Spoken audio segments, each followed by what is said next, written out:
administrator because the library user doesn't have access to the computer. They say that's the problem. And you need someone. This is the library's It Matters series. It Matters 2008, and all of us think it matters, and all of us are frightened to death. So this year we are focusing on issues rather than process. And if you take a look at the series, I want you to be aware that the issues that are listed here were selected by the students. These were the issues that are of interest to them and to us. And so we have a series of speakers over the next few weeks. No, Now we have a little technical glitch going on right here that we're addressing. It's fine. It's safe to remove it because it's not talking to me. So for those of you who don't know me, I'm Barbara Butler, and I'm the Dean of the Library. The library has an Arts and Lectures series every year that consists of some fabulous speakers, some great topics, and art exhibits, very many of them done by students. So related to this series, we have an art exhibit right now called I Express on the second floor, and that was created with the assistance of the Gallery and Museum Methods class this year. And related to that, we will have what we're calling our art reception, i.e. a party, tomorrow at 4 o'clock, and we will also be doing voter registration. So come and have some red, white, and blue cake with us tomorrow. Okay, let's see. So you can find the lectures listed on the web or on the flyer. What else do we have at the back there, Karen? We have voter registration pamphlet, and we have the California Hot Off the Press. California General Election booklet. Anybody hasn't gotten it yet? It should come to your house, but just in case. Okay. And some pencils. Pencils, for those of you who need pencils, which you can rely on, even in the digital age. Today, we're going to focus on the issue of energy, of which oil is a part, and that was an area that students are interested in, and we all are interested in.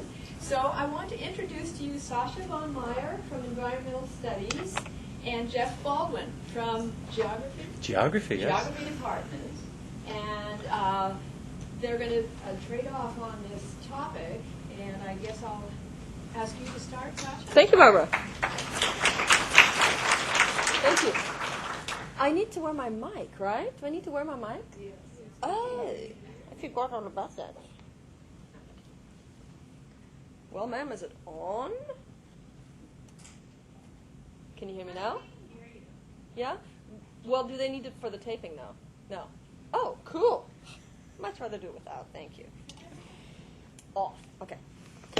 So we're waiting for another laptop because our security protocol on this machine doesn't allow me to read the talk that's on my flash drive. So in a few moments, you'll be able to see the talk on my flash drive and Jeff's talk on his. And for the time being, I'll just tell you what I'm going to tell you.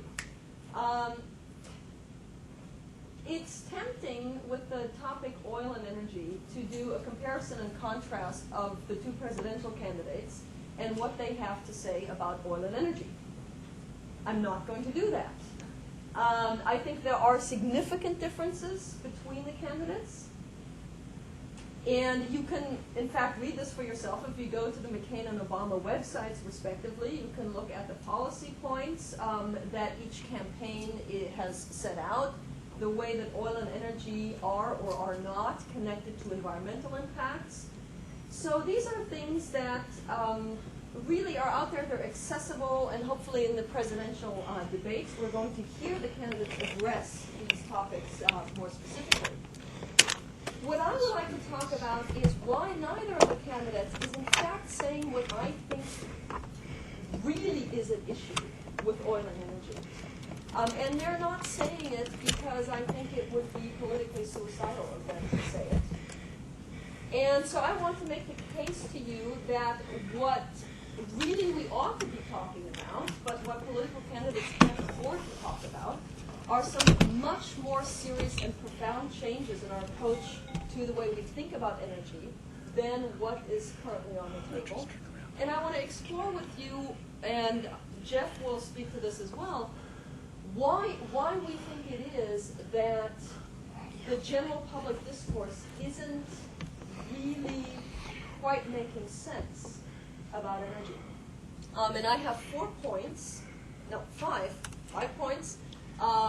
that you'll see when my slideshow comes up, that I would like to address. The first one is really a matter of perspective. That is where people are coming from. What is the scale? What is the temporal and geographic scale on which people are thinking about problems?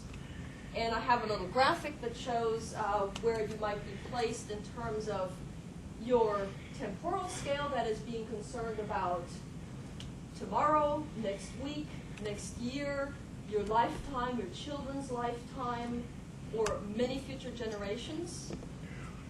And then in terms of your geographic scale, are you concerned about your family, your community, your nation, or the whole planet? And the case that I want to make is that many people, the majority of people in the United States, and especially worldwide, their focus is really on the near-term problems and the problems within their local community. And much of the political debate really focuses on a scale, temporally and geographically, that's close to home, because that's what matters.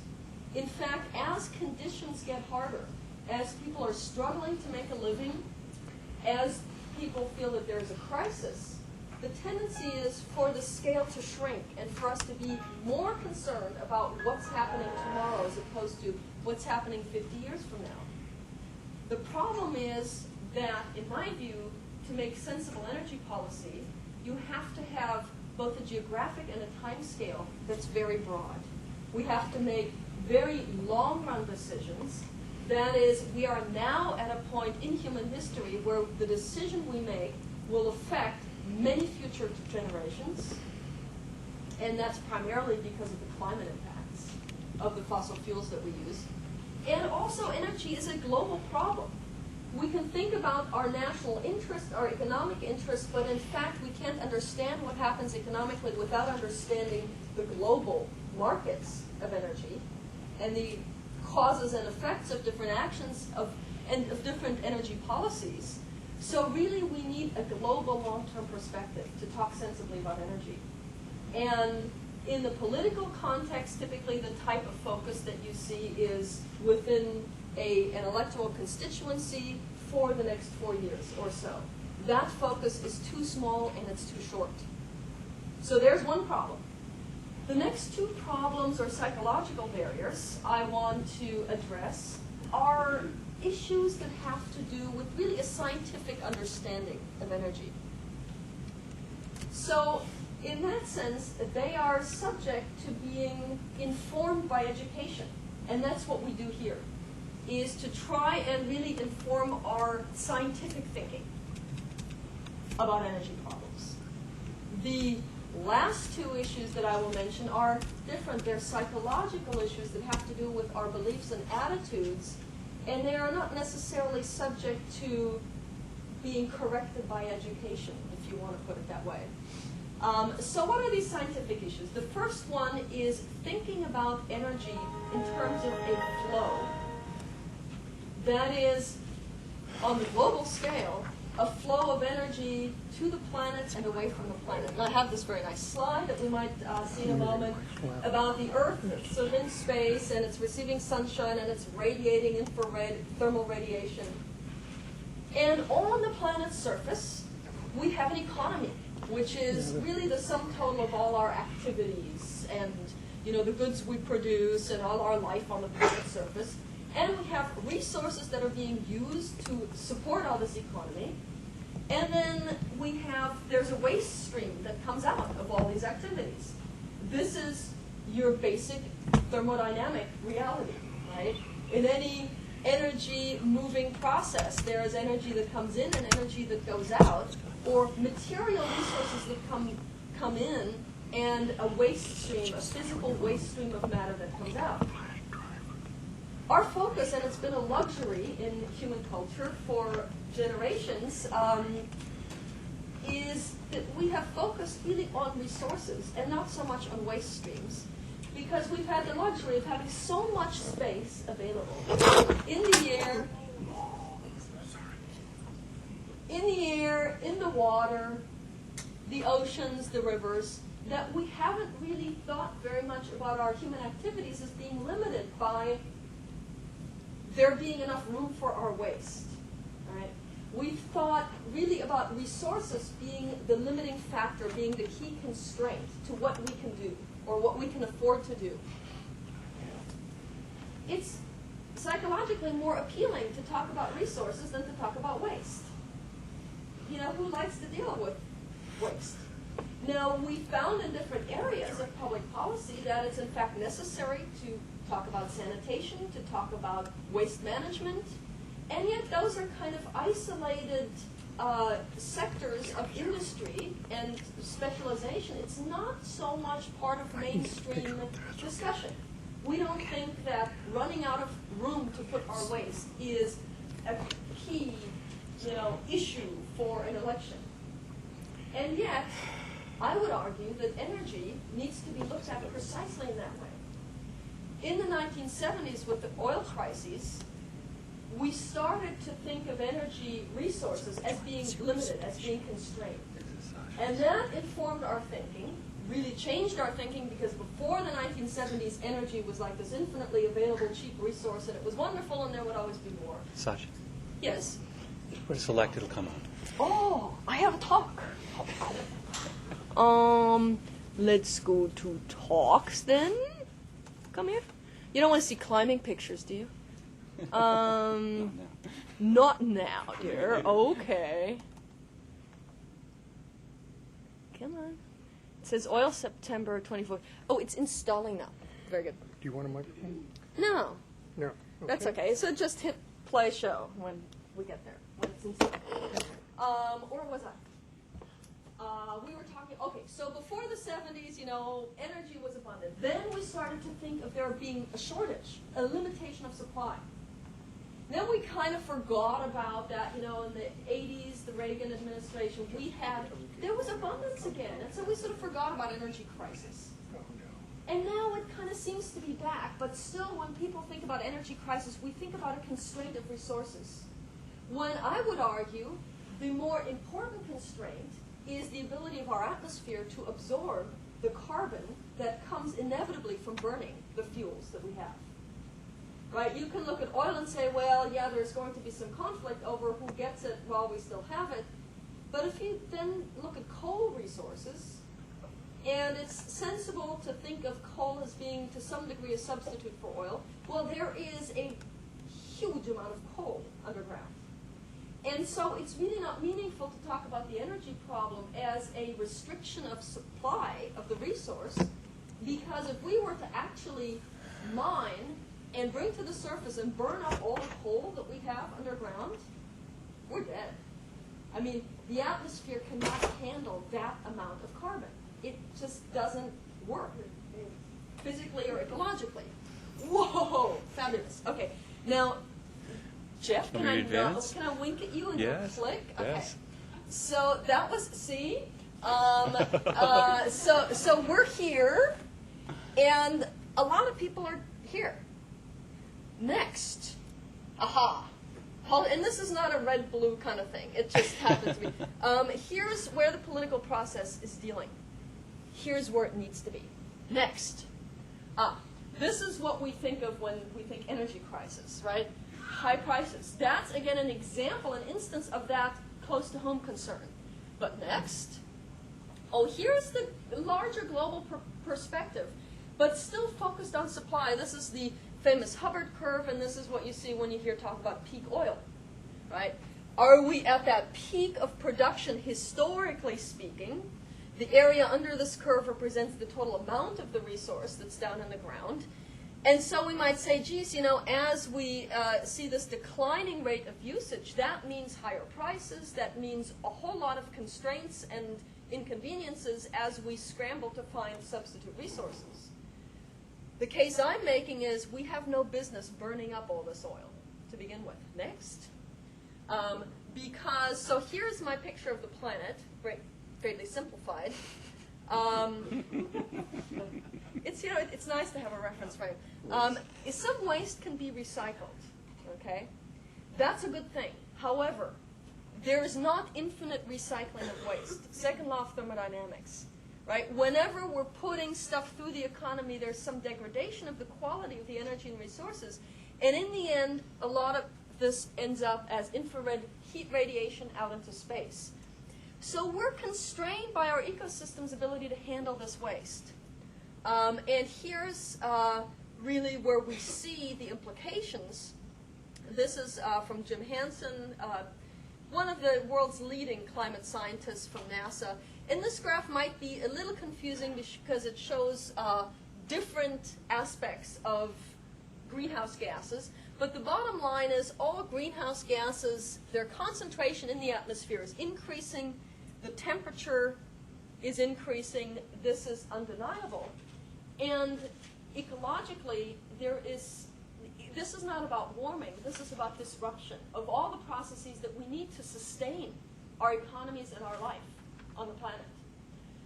So we can't go ahead and burn all the fossil fuel there is. There's no point in fighting over the resources because we will have to come to a global agreement to not burn what's left in the ground as a matter of survival. Let's see the next one. Here is a diagram that illustrates a basic concept in the natural sciences, stock and flow. All right?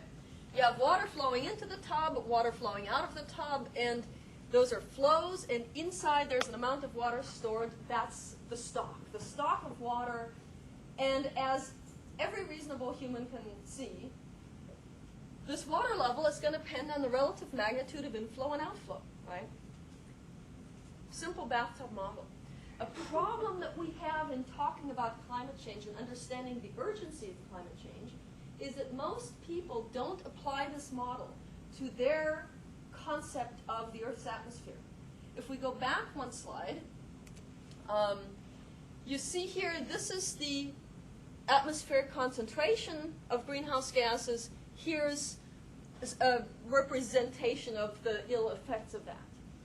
Most people assume that if we just reduce our carbon emissions today, that will immediately reduce the level of carbon in the atmosphere, right? So there's a mistaken sense that, well, if we implement some policies over the next several years to bring down carbon emissions, that's going to bring down the greenhouse effect. Wrong, right? Because, next slide, bathtub, oops. What we're doing with policy is we're affecting the inflow of carbon from the ground into the atmosphere. The bathtub is the atmosphere, right? The water in the bathtub is the amount of carbon dioxide in the atmosphere. The only control we have over the amount of carbon in the atmosphere is this tap. That's the inflow, the rate at which we're burning oil and coal and natural gas, and the carbon is being emitted into the atmosphere. Now, carbon also leaves the atmosphere, and it may be that Professors Watt and Christian will be speaking to this a little bit next week in their lecture about the environment. But some of the carbon that we're emitting into the atmosphere is being, in fact, reabsorbed by the ocean with adverse consequences for marine life. And, in fact, consequences we don't even fully comprehend yet. But so some of this carbon is coming back out of the atmosphere.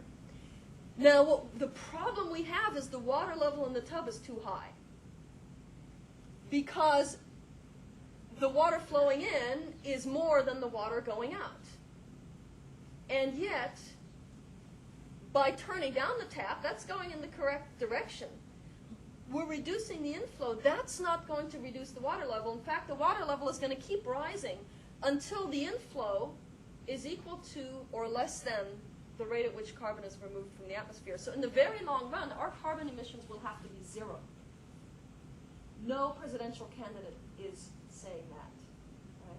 Because that's a long-term strategy, but maybe not within our lifetime, certainly within our children's lifetimes, we will have to figure out how to do that. next slide. The way we usually think about water flow is this magic faucet, right? Because this is such a great symbol for our culture, right? Because the resource comes magically from nowhere, and the concept of an outflow or a waste stream isn't even in this picture. You know, the way this works is water is pumped through a plexiglass tube back up there, out of sight, out of mind, right? So this symbolizes our inability to think in terms of stocks and flows scientifically. Next. So in fact, this, I don't know if you can see the slide, this is basically showing we emit more carbon into the atmosphere than comes back out. And the next slide shows that, okay, there's the greenhouse gases. I'm going to quickly get to my next 4 points. So all this is really, these are conceptual models that can be addressed with education. Now we get to some of the more difficult psychological aspects, which is we're looking at the devastation that experts are telling us are likely to be associated with climate disruption. That's not good news. In fact, being told that your planet is about to go to hell in a handbasket unless you do something really drastic is not unlike getting a terminal medical diagnosis.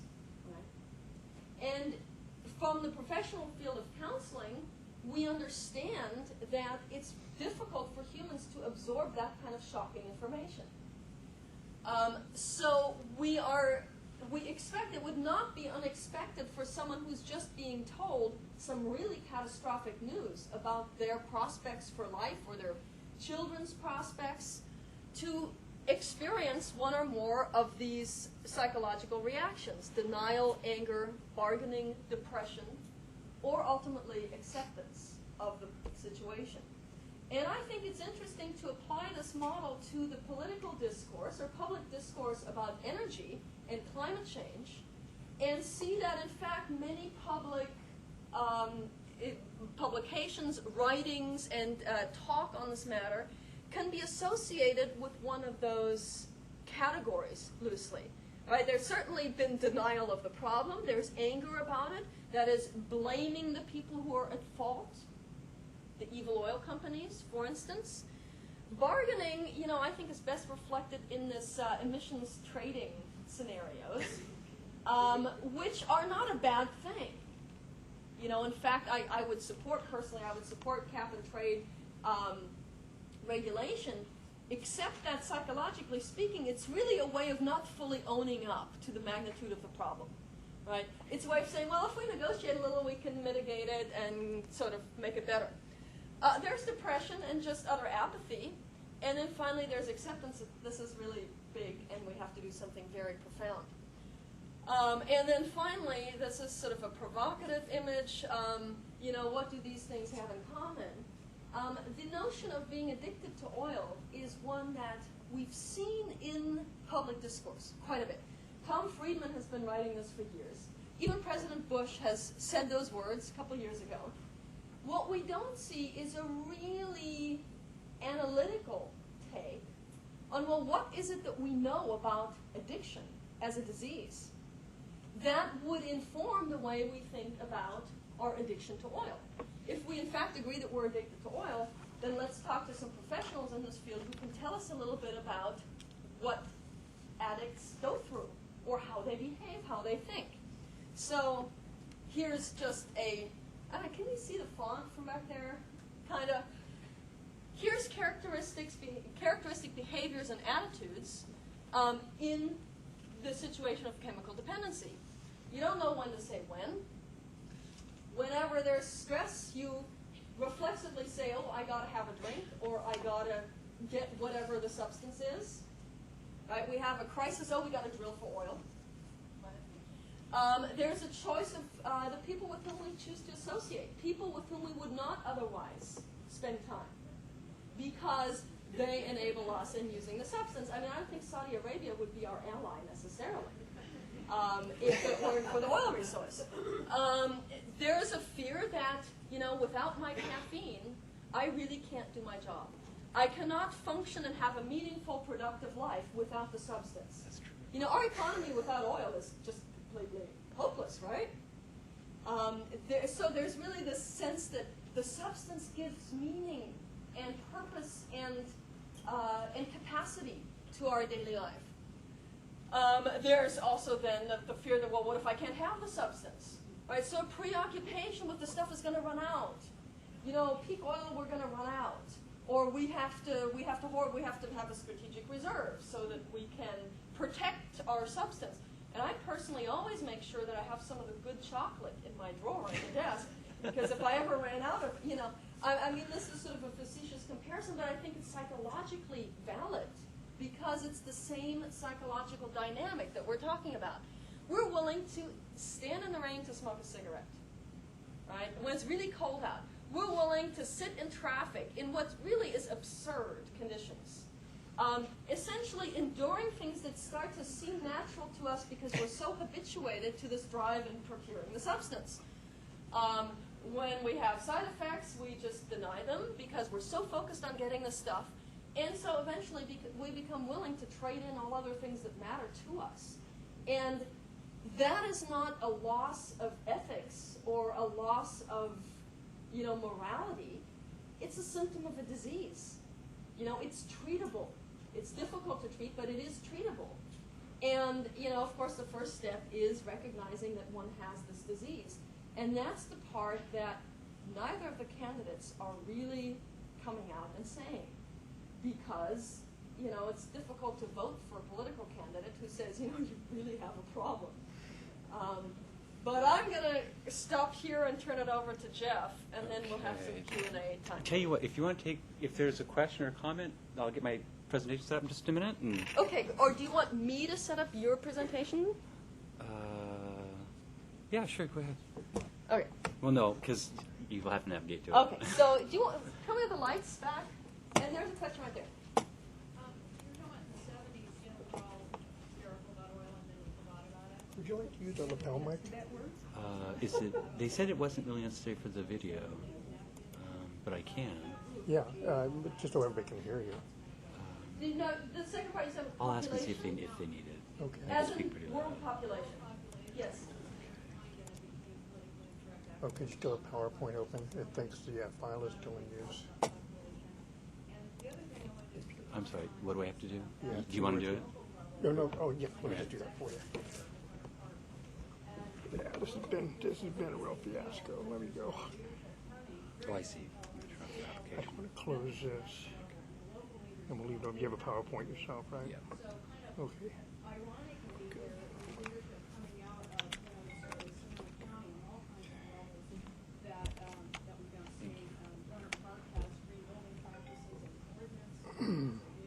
City Hall, that's a recycled office building. So I think that there is, actually is inspired leadership on the There's local the level. mouse is live. Slightly different than your point about our own personal See, concerns. my computer. I think it's something to feel good about, that there is a lot of mayors all across the nation that are taking control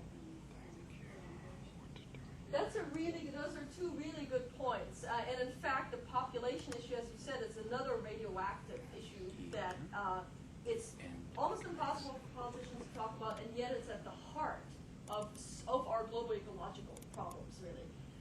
Yes, there's been a lot of local initiative at the state and local level to be addressing climate. And in fact, a part of my show that I didn't have time to go over was the optimistic side, right? I wasn't going to really end on something bummer up and down. I was going to show you, like, wow, the treatment options. I mean, we have a smorgasbord of renewable resources that are ready and available. Energy efficiency is going to create jobs. There is an optimistic side, which some political candidates have picked up on, and certainly in local government there's been a lot of initiative. Tragically, some of the really profound structural changes are very difficult to effect at a local level, and that's why we really are waiting for national and global leadership to come together on that. Another question, and then you're ready to go. We're up, actually, but go ahead. Yes? I was just going to say, you mentioned a lot about waste and sort of being a system of thermodynamics, or usually a resulting factor of waste. But can you distinguish for people the difference between waste and pollution? Because there is definitely a big difference between what distinguishes the two of those, I guess. Well, I would make a distinction. That's a very good point. Make the distinction between a waste stream of a substance that's not really foreign to the environment and a substance like pollution that doesn't belong there. You know, I mean, most people, when they think of radioactive leakage from a nuclear power plant, they think, wow, that stuff really doesn't belong in the environment. That's pollution, that's bad. Now, carbon dioxide emissions are not really foreign to the atmosphere. In fact, right now, you and I are all exhaling carbon dioxide. We need that to live. Carbon dioxide is good stuff. Plants use it for photosynthesis, right? So the question is really about balance. It's like, you know, you need salt in your diet, but if you eat several tablespoons of salt, that's not good for you. And if you do that day in, day out, it's going to kill you. So there's a distinction really between foreign and exotic and evil chemicals and substance, and really the sense of mass balance and understanding the cyclical nature of mass and energy flows that we have to do, given the population that we have on the planet, to figure out how we can, you know, all live on it healthily. I'll turn it over to Jeff now. Good. And I'll press the button. Right. I think we should give her a round of applause. Oh, thank you. So we have projector and lights. Here we go. All right. So sound test, you can hear me? Yeah. All right. I may go a little fast because I tend to go a little fast and I want to get through some of this. When I was thinking about what to do with this, it seemed that policy was sort of central to this. And so one of the questions that seemed relevant to ask was, what are the perspectives generally among the American public and our politicians? And then how might these groups talk to each other? Because I don't see a lot of conversation with each other. I see a lot of people sort of talking past each other. And so I guess one of the things I'd like to hear a discussion about is, well, how do these different perspectives sort of talk to each other in constructive ways? So go ahead, if you would, please. And what I'm going to talk about here is, well, 3 different perspectives. There's the drill, baby, drill perspective. Thank you, Republican National Convention, for that little moniker. But yeah, it's there. It's out there and it's very popular. It's sort of dominant at this point, partly because this is maybe denial, that stage. Thank you, Sascha. The idea that keep doing what we're doing because there's nothing wrong with what we're doing. And when I start talking with people like this, I like to show evidence that there are issues with what we're doing. And so rather than using intergovernmental panel commission projections, I like to show data. I like to show observation. I like to show evidence of change. So could you go ahead there? First of all, could we dim the lights a little bit? Sure. I was so fascinated I couldn't. Thank you. So there, as Sascha pointed out, there is a lot of coal out there. There are hydrocarbons out there. Canada is sitting on more tar sand, oil, than Saudi Arabia has ever had. It is there. It is there. A tremendous amount of hydrocarbons there for us. I see that as problematic because my concern is more about the tailpipe than the pump, right? I am concerned about what we're doing with the atmosphere. So I take that perspective. Now, technology tells us that if we can sequester the carbon from liquefying coal, it'll only produce just a little bit more than gasoline does now. Right? If we can sequester it. But we don't know how to sequester it. The government just offered $1 billion to help a plant go in with a private company. Said, no, I don't want anything to do with it, because we don't know how to do it. And I've been at this long enough to sort of think technical fixes. Well, I'm still waiting for my Jetson floating car. Thank you. It's not happening. And until we have technology, I'm not going to rely on that technology. And until we see what that technology does, it's also bad. I don't want to rely on that technology. Certainly not for a global or national policy. So this idea of sequestration is problematic. If we don't sequester it, it produces over twice as much CO2 as gasoline does, liquefying coal. So issues. Sascha? People say, well, the sun is getting warmer. The sun is getting warmer. We're not doing anything. We're just warming fine. And our president has admitted the Earth is warming. He hasn't admitted we have anything to do with it. So, yeah, let's look at the sun getting warmer. In fact, the sun does change its temperature. 1611, 1750, 2001, and you can see, yeah, it's getting warmer. Look at this. There it is. These are sunspot cycles. Every 11 years it goes up and down. It's gone all the way from 1,364 watts per square meter to 1,366. It has gone up 1.5 watts per square meter. Tiny, tiny bit of 1%. That has been the solar change. And that's the force. That's the external force. The internal force is how much that you can hang on to. Recent evidence shows that due to jet creating cirrus clouds, we've actually decreased the amount of solar insolation reaching the surface by about 20%. Now, this is completely inconsequential compared to a cooling forcing of 20%, which means that our projections for how much we're warming the Earth, they're all wrong. Because if it weren't for those clouds up there cooling us off, we would have actually warmed the Earth another 1.5 degrees centigrade, thereabouts. So even our disastrous models are undershooting what we're actually doing. It's complex. It's complex. Anytime somebody comes with me in certainty, I say, well, you're an idiot. Because you don't know anything. We don't know. I don't know anything. Really. I know some stuff, kind of. Right? Next. Well, what I'm concerned about is, well, how can we save, given this uncertainty? So I also like to show people, well, okay, there are good things about greenhouse gases. So if I can grab this with the mouse, well, let me just try this. Yeah, there you go. Click. There it goes. Okay. Greenhouse gases come in as infrared, as ultraviolet, high energy radiation. It's absorbed by our atmosphere, gets absorbed by Earth, gets re-radiated out as what we think of as infrared radiation. This is good. This is really good. If we did not have greenhousing, our climate would be about 20 degrees centigrade, 36 degrees Fahrenheit cooler than it is now. This wonderful sunny day would be about 50 degrees if we didn't have CO2, methane, water vapor hanging on to some of this re-radiation. They are good. What has happened, unfortunately, is that, well, we've changed how much greenhouse gas there is out there. And so as a result, we're hanging on to more of this radiation than we used to. That's the model. That's the theory. Can you go to the next one, Sasha? If you promise to give me that slide. Sure. Yeah. Sure. So, It's on my website site. cool. Oh, sometimes So you we gotta, want the next slide? yeah, if you can. It's a little hinky about letting go. There it goes. Okay. CO2 has changed historically. It's changed in big ways historically. If we go back 500 million years, CO2 was at about 6,000 parts per million. 6,000 parts per million. We're about 380 now. It was much higher in the past. 300 million years ago, it was still much higher at, well, about 1,000 parts per million. But boy, as we get closer to when humans have been around, it gets much lower. When we get closer to when warm-blooded things have been around, it gets much lower. Next, please. If we look at the past 400,000 years, nearly 500,000 years, gas samples from ice cores, this is what CO2 has done. A maximum has been about 300 parts per million. Minimum, when we're really cold, about 180 parts per million. That's the range. That's the range. That's what life on Earth is adapted to. Next slide. Where we are at now, when this diagram was made, was at 365. We're now at 385. The historic range is between 180 and 300. We have pushed it past 300 in the past 150 years, up to 380. Way beyond what it has been in the past 500,000 years. That's what we're doing. We are putting more CO2 out there. That's what we're doing. You may notice also that this is about burning carbon, and this is about landscape change. I'll talk about that in a minute. So next, please. Data, evidence.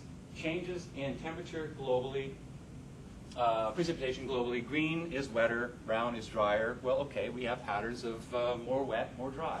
It's not monotonic, and that's why the idea of climate warming, global warming, is problematic. It's not monotonic. There's variations, there's diversity. Go ahead, please. Temperature changes. This is the last 24 years of the last century. This is not models. This is not solar forcing. This is observation as CO2 has risen. There is no other theory to explain this, other than that there is a relationship between the atmospheric forcing and an increase in temperature. Next, please.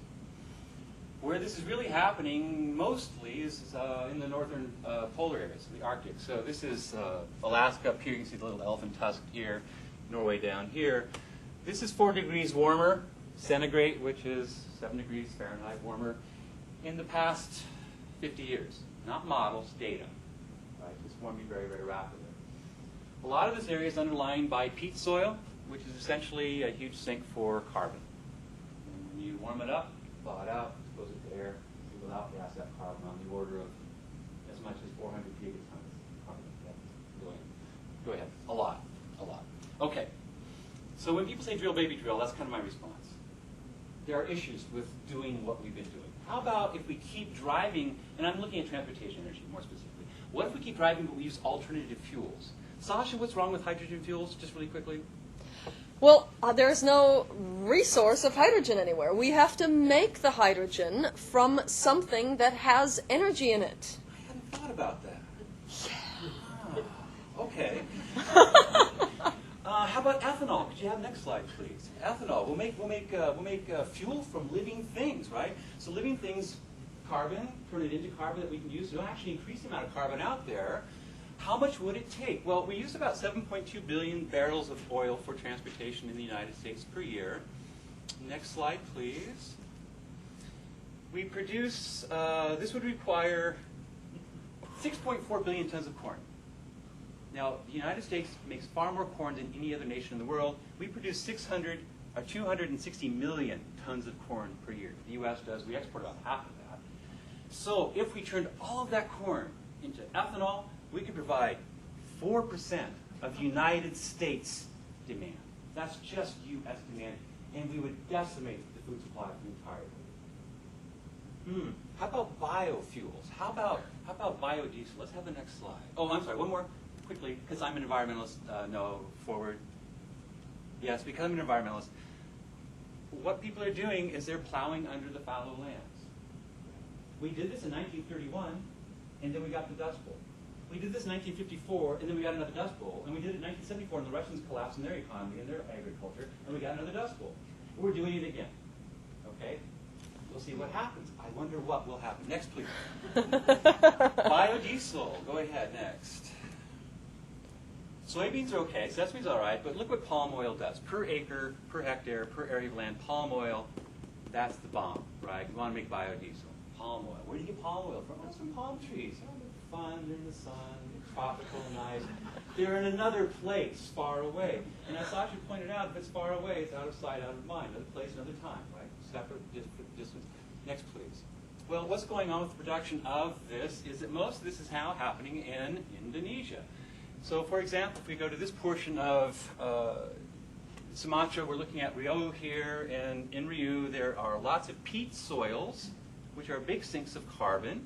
And what we're doing is we're clearing off these soils, and we're putting in palm tree plantations to provide biodiesel for mostly European. Next, please.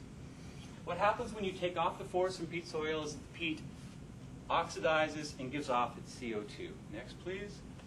As a result of that, just from oxidizing that soil, this is how much CO2 has been produced in Indonesia. This is how much CO2 Britain produces. That's just from drying the peat soils. Next slide, please. Oh, but then you burn it.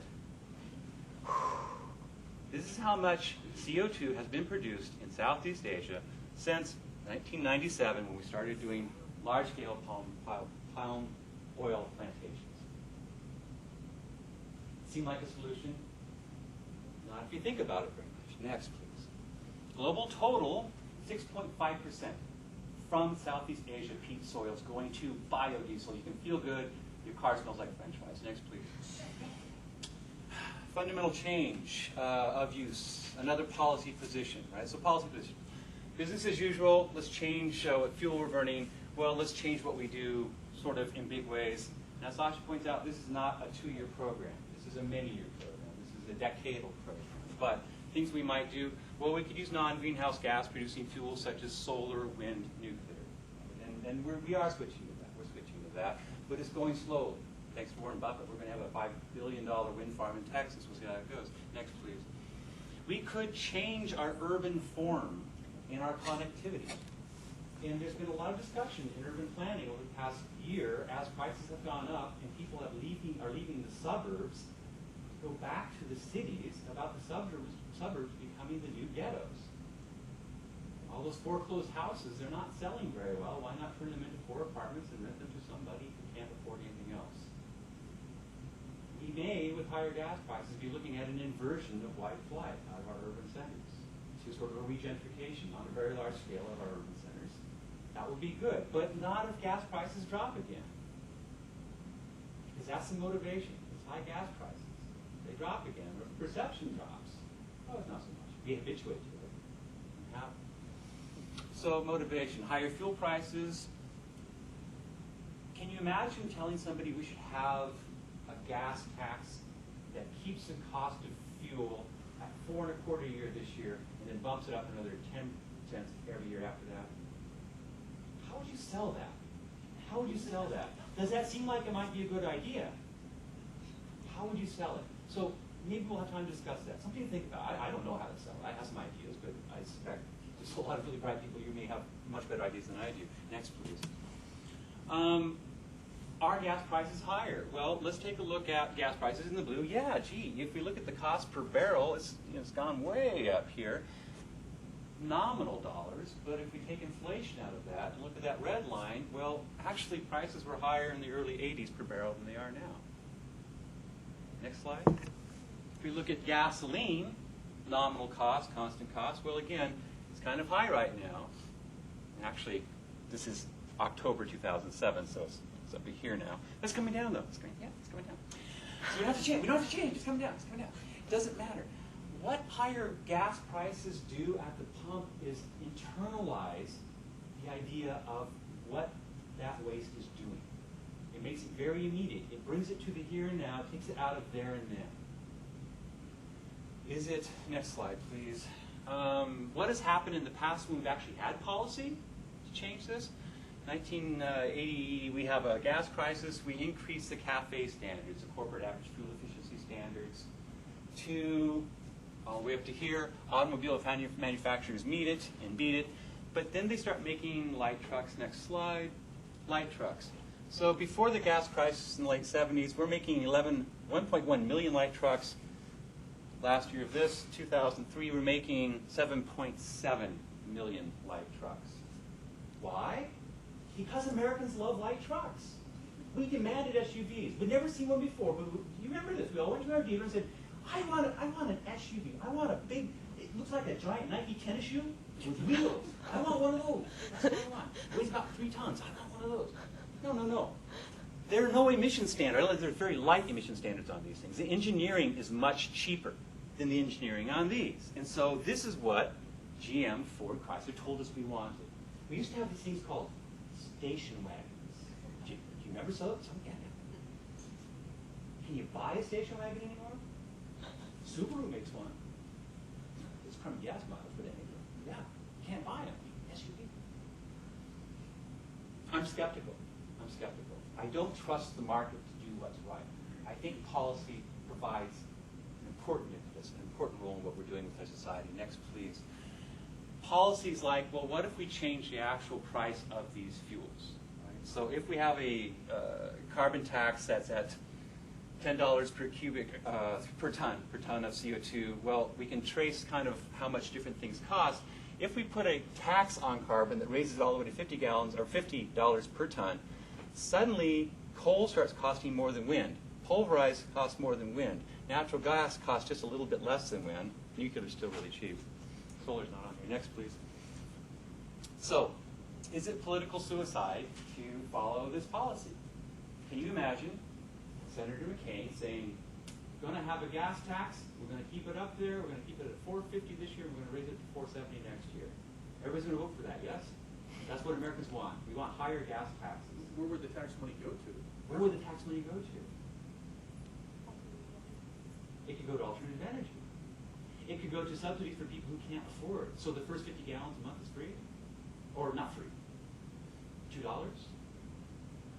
And I don't even care where it goes to. What I care about is that people start consuming less. I don't care where it goes. That's me. I'm a rabbit. I do. It should go to someplace good. Okay. It could go to deflecting the high cost to people who can't afford. And so it would be virtuous to have the first 50, and after that, well, okay, it's going to cost you. It's going to cost you. There are things that I think that could be politically workable here if you could get people's attention for more than 15 seconds. Go to the next slide, please. California has policies that affect fuel consumption.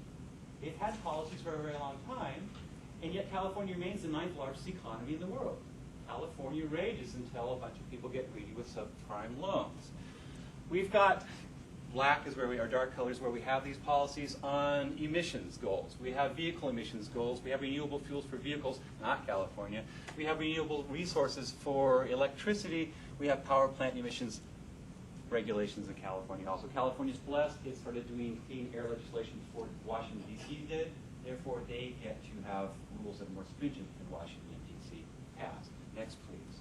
As a result, if we look at statewide electricity per capita by state, this is California. California has the lowest per capita electricity use of any state in the union, even with this affluent lifestyle. Gasoline per person, oh, not quite as good. Only 44th best. Or 44th highest, right? 7th best. 7th best. With all the driving Californians do, they're still number 7 in terms of low gas consumption. These are the results of policy. These are the results of policy.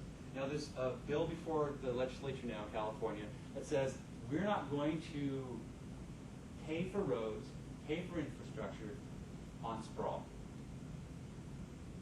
In Oregon, they passed a bill years ago that said we're going to have urban growth boundaries. You can't go beyond this. What California's doing, because developers are way too powerful in California, they won't allow it.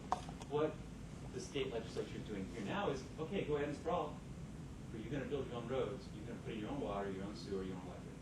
If you build nodally, if you build in concentration, if you build in ways where you don't need a car, we'll pay for that infrastructure.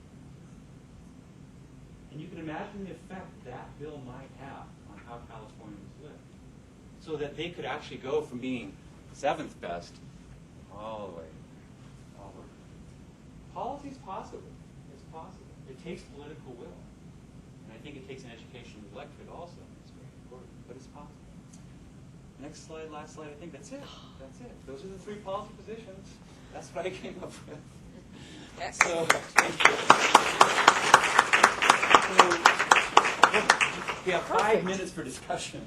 So let's open it up. So comments, discussion. My interest is how do you talk to people? Sascha asked some other questions as well. Yeah. Yes.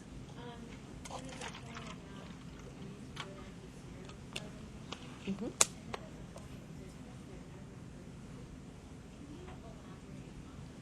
So the question is, Sascha made the suggested that maybe we need to go to 0 emissions. She had never heard this before. Can you elaborate on that, please? Well, the statement follows not from, a consideration of what's politically plausible, but from consideration of the physical, chemical, and biological processes on the planet. What we're doing when we're taking fossil fuel out of the ground and burning it is we're taking carbon that's been underground and out of circulation for a very long time and putting it into circulation in the biosphere. We can't do that indefinitely because if we increase the amount of carbon in circulation in the biosphere, that's increasing the carbon in the water, in the oceans, that makes carbonic acid, which is killing corals and all other marine life over time. It's disrupting the climate, so it's not tenable. There is, in my slide, there was an outflow of carbon from the atmosphere into the oceans. That's mitigating the amount of climate change we're seeing right now, but it's not something we want to have continuing unless we change the whole biology of the oceans, right, on which we also depend for our life. So in the end, really, there has to be a fixed amount of, there's a limit to the amount of carbon we can have circulating in the biosphere.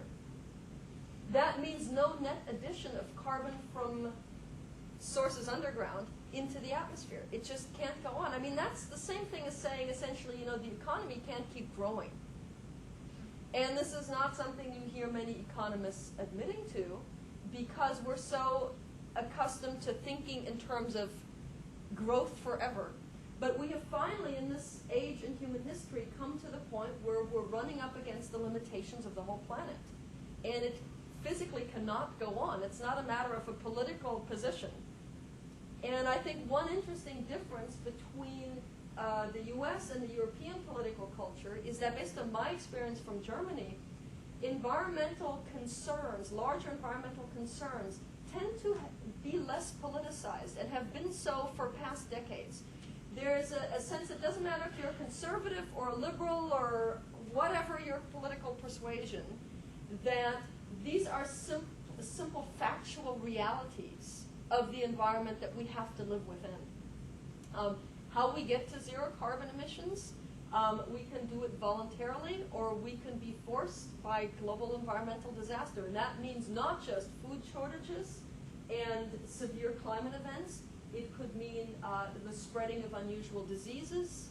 It can mean all sorts of disruptions that, it sounds like, doomsaying, and I hope it doesn't come to that. But there's a simple reality that there's only so much increase of carbon that the atmosphere can handle. How about science and technology? It seems to step up to the plate, cure a lot of our ills. It created the internal combustion engine, the stratospheric jet emissions. I think there's certainly, I mean, I'm an optimist in terms of being able to use technology to have comfortable lives with carbonless resources. And, there could be another hour on nuclear energy. There could be another hour on solar and wind power. And, there are, in each case, also physical limitations to the amount that we can install and utilize. Ultimately, we have to recognize the limitations. But I'm optimistic that, yes, there are ways to have a very affluent and comfortable lifestyle on the planet within the limitations that are dictated by scientific reality. It may not be enough room for 6 billion people. In my opinion, there's certainly not enough room for 10 billion people. So that comes back to a very difficult ethical question of how do we talk about that?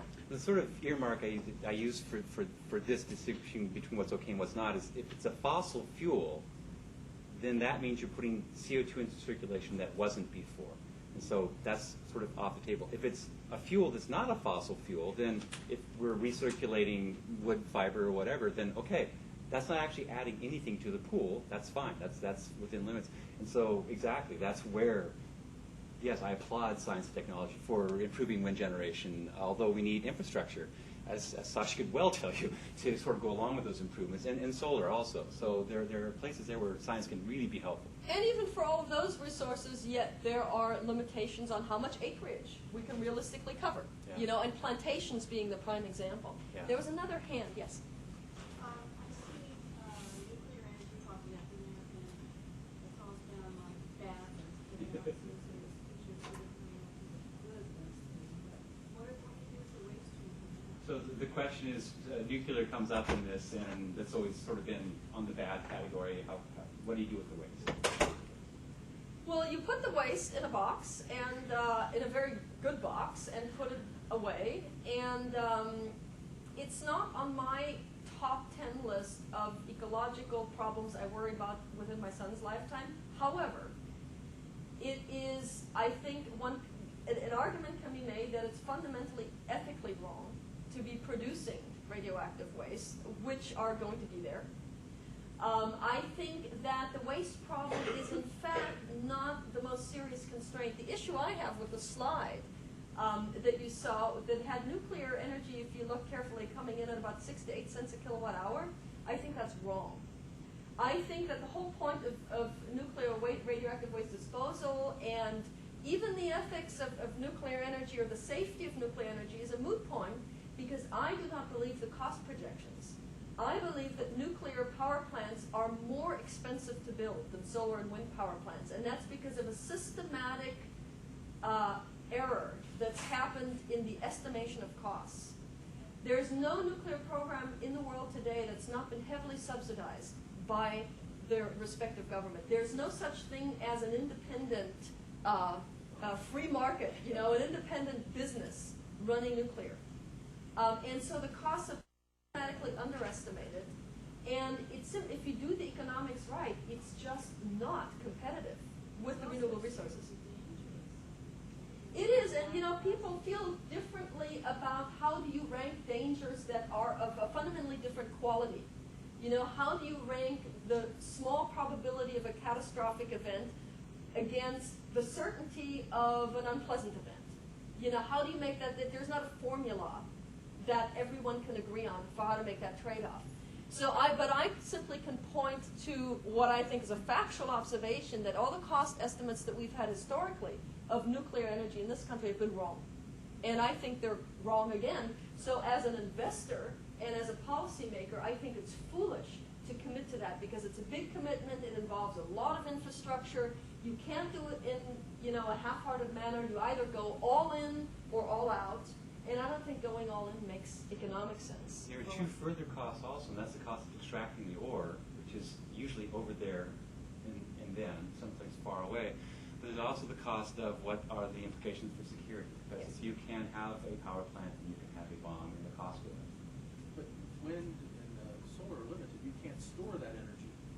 But Problems with the it. nuclear is reliable and it's safe. I mean, how many nuclear plants are in France alone? Germany? I could spend a while deconstructing the point you just made. I think fundamentally the contrast between what's storable and what's not is an incorrect comparison. Because yes, electricity is difficult and awkward to store. That's true for any electricity, no matter how it was produced. You can store uranium fuel. There's not as much uranium as many people think. There are, in fact, really good strategies for dealing with the intermittent character of solar and wind power. And it's in my book, but it's another hour. But I don't see that as a prohibitive limitation.